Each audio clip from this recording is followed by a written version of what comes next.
Hey y'all, hola, bienvenidos a todos. Welcome back to my channel. So I know it's been like a little over a week, but hopefully this video is still coming out in a timely manner because we will be going over the primary application, like submitting the primary app itself in this chat today. And I'm pretty sure that May 31st, right? I'm pretty sure this is the earliest that you can actually submit your primary. So congratulations to those of you guys who feel like there's nothing else that you need to add onto your application. Like everything is all good, done, polished, personal statement popping. You filled out all the sections on the application and you're good to go. And now you're just pre-writing secondaries and waiting for interviews.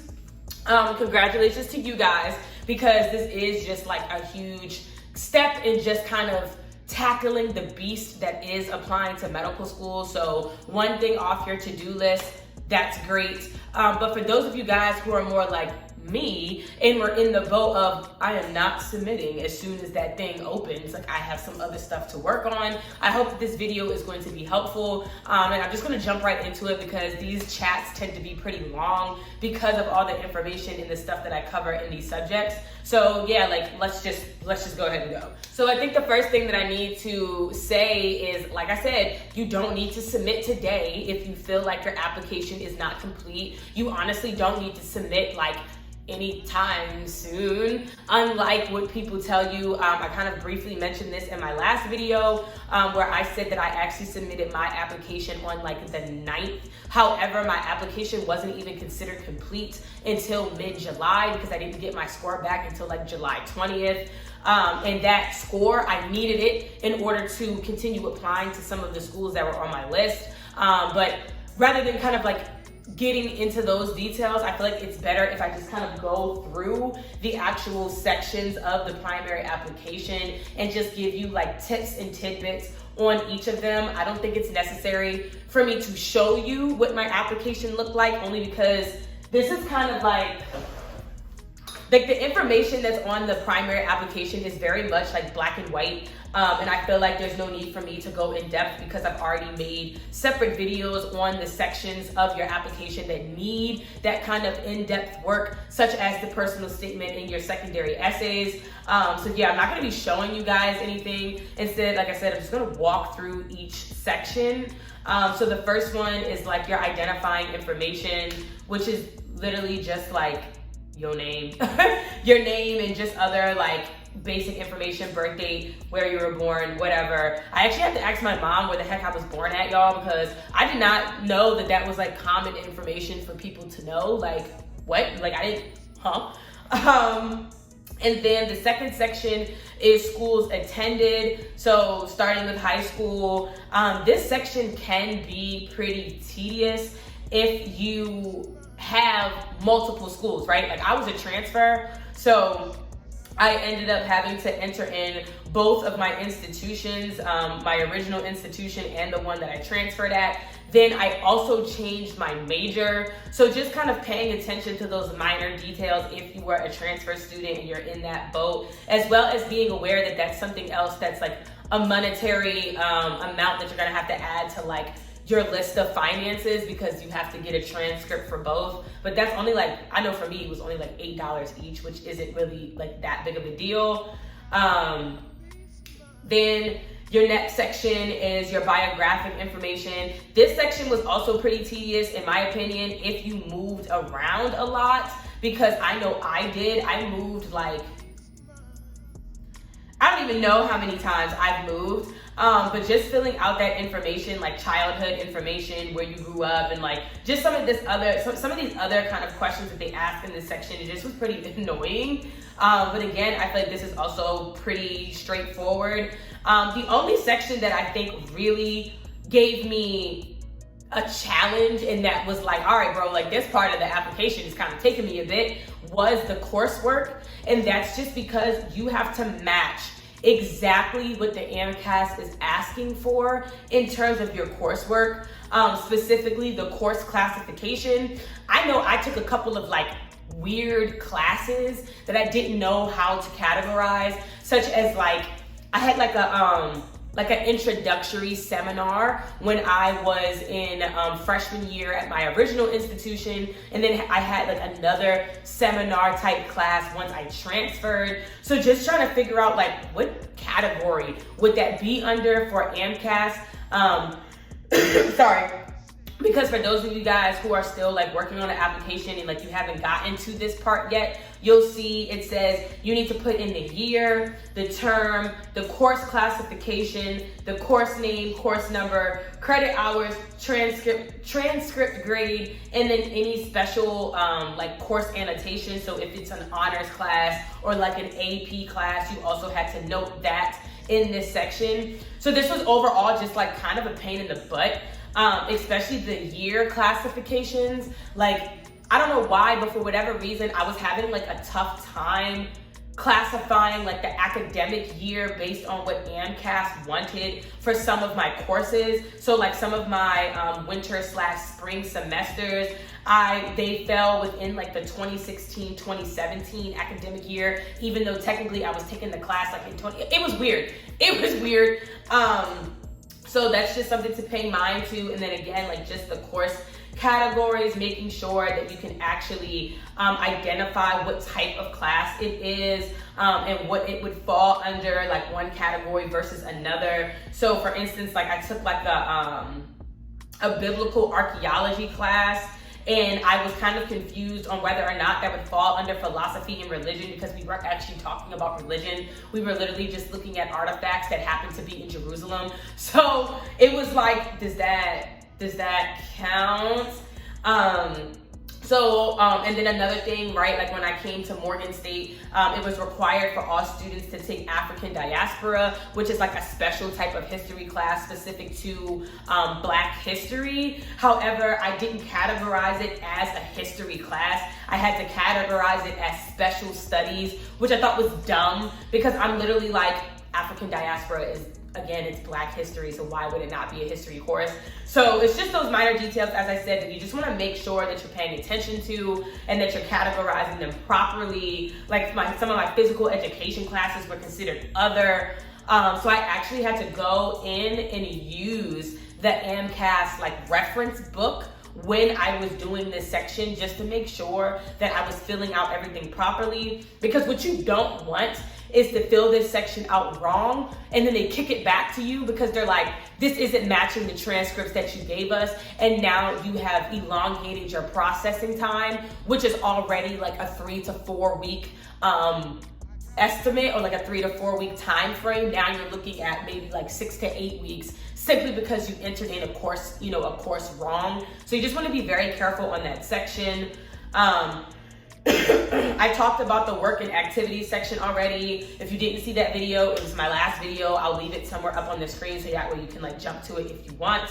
And it's only 15 activities. That sounds like a lot, but when you have a whole boatload of experiences, narrowing it down to 15 is a pretty challenging task. As well as like your most meaningful experiences, you can only have 3 of those. So again, just like go back to my last video where I kind of touched base on that if you guys need some more information for that section. Then the next category, or like the next section for the application, is your letters of evaluation and recommendation. My biggest advice, you guys, when it comes to this section for letters of evaluation and recommendation is have a template ready where you pretty much have wrote it yourself, and then your teacher, your advisor, whomever it is that you're asking for a recommendation, they can go in and pretty much like add in their personalized touches, because teachers are busy, right? Like especially during the time that you're applying, this is pretty much like the end of the year for them. They're about to like do finals and then like get ready to pack it up for summer break. So you want to make sure that you're asking your teachers in advance, but then that you're also having that template, as I said, so that way you can kind of like give them a sense of relief that this isn't some huge extra task that they're having to do on their already busy workload, because they already have like a pretty good starting point.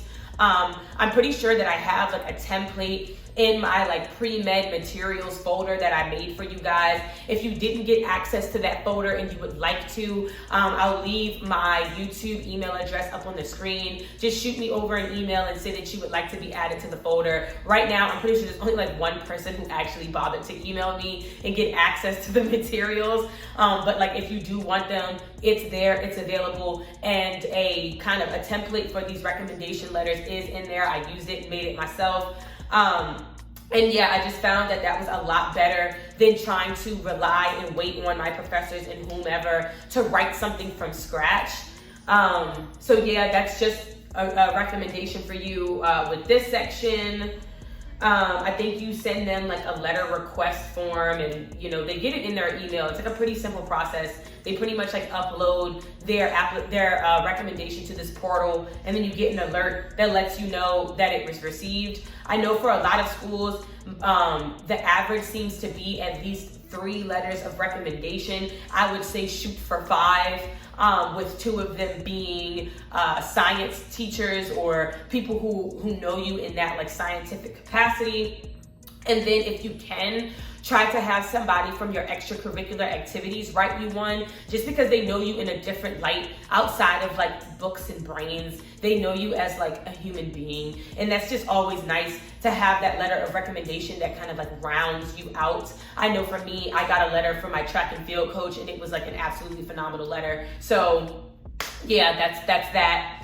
And then finally, we're getting on to the medical schools section, which is where you go in and you add which schools you would like to apply to. You are also going to pay right here in this section. I believe that for the primary application itself, you need to have at least 1 school attached, and that was $170. And then for each additional school, it was like $40. So you just kind of want to be mindful once again of your finances. If you are planning to apply to like 30 something schools and you're not using some type of financial assistance program, that you're looking at spending like $1,000 something just with this primary application alone. That's not including the cost of like secondary applications and whatever other holding fees and like seat deposits you're gonna have to pay once you get accepted. So you just want to be mindful that this is like a money section. This is a section in which you will be dealing with your wallet. I only applied to 6 schools. I've talked a lot about why that is in various other videos. Like again, I can link them on the screen if you want to go back and look at those if you haven't seen them before because you're new to the channel. But yeah, I only applied to 6, and the way that I did it, y'all, so this is how I ended up submitting my application, despite the fact that it wasn't all the way done until July 20th. I attached 2 schools to my primary application so that way it could still be processing, despite the fact that I was still waiting on an MCAS score. And I actually want to take some time. Woo! Sorry, y'all, I'm recovering from, so I keep coughing because it's like the remnants of it's like slowly dying out of my chest, I guess. So I want to take some time just to talk about this section right here, y'all, because I feel like there's a lot of misconceptions with this whole process of attaching a school to your list and then applying later, and not applying later and then waiting for your school and blah, blah, blah, blah, blah. So I'm just gonna go ahead and get into it. So first things first, when I say attach 2 schools to your application now, these 2 schools are not throwaway schools. These 2 schools are not easy schools.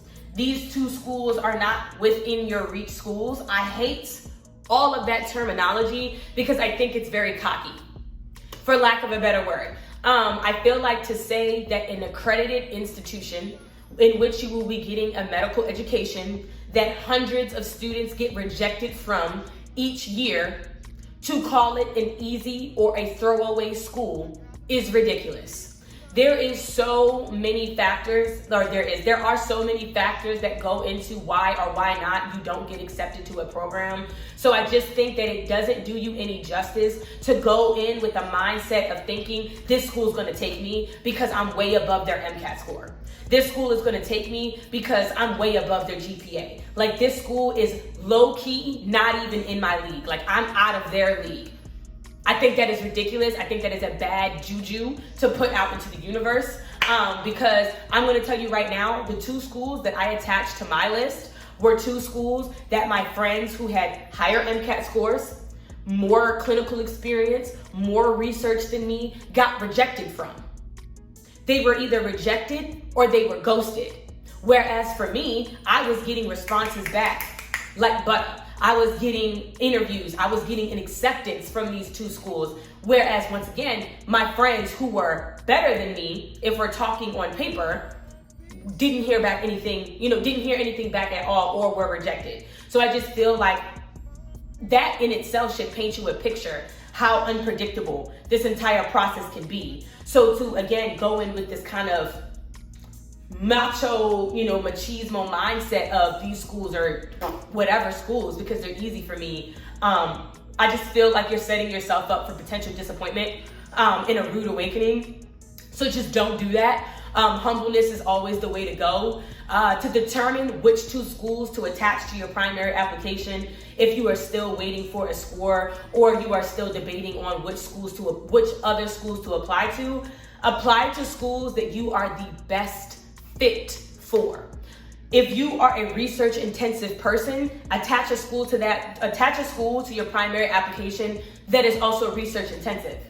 If you know that you are very, very interested in primary care and the school that you're about to attach to your application is big on primary care, it makes sense. If you're big on volunteering and the program is like mandating that all med students do volunteering every single year in school, attach that school to your application. So pick the school that fits, not the school that you think is finessable. So yeah, that's my advice with that. And then again, I know for me, y'all, I had a score, right? I had an MCAT score on my application. The two schools on my list were going to see that I had a 498 right there, boom, right in the standardized test section, they were going to see that. And then below it, it'll say something like pending MCAT score for exam date, and you put that in there in your standardized test section. You can it'll be like a drop down when you say I'm planning on taking this exam at this date, and it'll actually populate in the system and show schools this information, so that way they know that they're waiting on a score from you. So I could have still added these schools to my list. Like for instance, I could have went ahead and added Duke, since you guys know I that was in my top 3. I could have went ahead and added Duke. I could have went ahead and added, Emory. I could have went ahead and added these schools, even though my MCAT score, my newest one, the 506, wasn't going to be in there right away. But I did have some reservations for doing that, only because I had a score. If you don't have a score at all, this will be your first time ever taking the MCAT, and you're going to be waiting on this score, I would say there's no harm in adding these schools to your list, because again, the cycle is so unpredictable that in my opinion, it really just doesn't make sense to say you need to see if you're going to get a 515 in order to add a school, because it's that may not even matter. They made so many other portions of your application that a less than average MCAT score is no big deal to them. So I would say if you have not previously taken the MCAT, you are completely a blank slate, there's really no harm in you adding all of your schools right at this moment. You do not need to wait like I did. I would only say waiting is beneficial if you already previously had a score that you're trying to improve. So yeah, a 498 on my application, I wasn't rocking with that. I was not trying to let all of my schools see that. I would rather have, went ahead and waited to get my new, 506. So there's that. And then after that, for the next section for the primary application, it's the personal comments essay or your personal statement. I have a whole video on that. And then it's, as I said, the standardized test scores, where it's going to give you all of the information. And then, as I said, you can go ahead and put in here MCAT exam date. Medical schools need to know if they should expect future MCAT scores in support of your application. This is the area where you put that exam date. And then, that is pretty much it. It doesn't really sound like much, now that I'm walking through this primary application out loud. But when you're doing it, it can seem like so much work, just so much tedious work and just minuscule details. And then overall just getting over that anxiety of oh my God, is everything correct on my application. I would say just do a nice little triple check. Go through the application in one day if you can. Just fill out all the information and then come back to it another day and then come back to it one more time with fresh eyes and then go ahead and just hit submit. Yeah, I would say that this is kind of like the easiest part of the entire application process is this primary application, because it's literally the basic of the basics. The primary application is just that. It is your starting block. So there's really not that much to it, in my opinion, other than the sections that I made separate videos for with the personal statement and the secondary essays, paying mind to your coursework section, and then again, debating on whether or not you want to add all of your schools in one go or you want to add them like as the cycle goes on, and then why you would be doing that. I would say that's pretty much it for this video. I feel weird. Like I feel like there's so much more that I shouldn't be saying, but for whatever reason, there just really isn't. So the next video I think is going to be on secondary essays. That one probably will be just a little bit longer because, I'll be going over how I approached a lot of my secondary essays. I'm not going to show you guys exactly what I said, only because these questions tend to recycle year after year, and I just kind of feel like I would be giving you guys the answers to a test that you need to pass for yourself. Not necessarily saying that you guys would like copy and paste everything that I say, but just in general, like I just feel as though, again, because these essay questions are recycled, and you know, I would rather just teach you guys how to approach some of these essays versus giving you guys like black and white examples of what I said, just because I feel like that's not helpful. So yeah, that'll be my next video. And then I think after that, it'll be what? Interview techniques, interview prep. And then you're pretty much done. Like you're pretty much done. It's really just the waiting process, y'all, that you have to get over when applying to medical school. Like that whole, oh my gosh, it takes weeks for the primary application to process. Then I have all of these secondary essays that I need to turn in. And now I'm playing the waiting game. I'm waiting for my interviews. And then there's a wait after the interviews to see if you got in. It's just a very long, extended period of time simply because of the waiting sessions.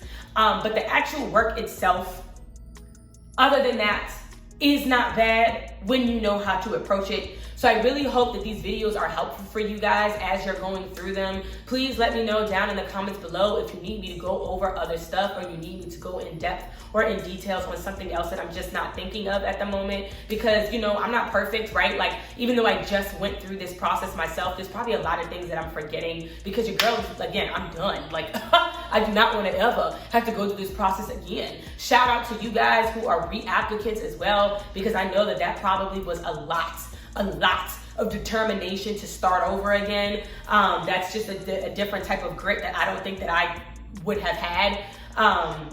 So yeah, please do let me know in the comments below if you guys need me to go over anything else. Other than that, that's pretty much it for this video. I'm on vacation next week, so there will be a gap in my uploads. I probably won't, unless I pre-record it, I probably won't have a chance to upload it within the 7 days. But still, just be on the lookout. Hit that notification bell down below so that way you're alerted to when I do post it. And then don't forget to like and subscribe to my channel if you haven't already. And as always, thank you guys so much for supporting me. And adios.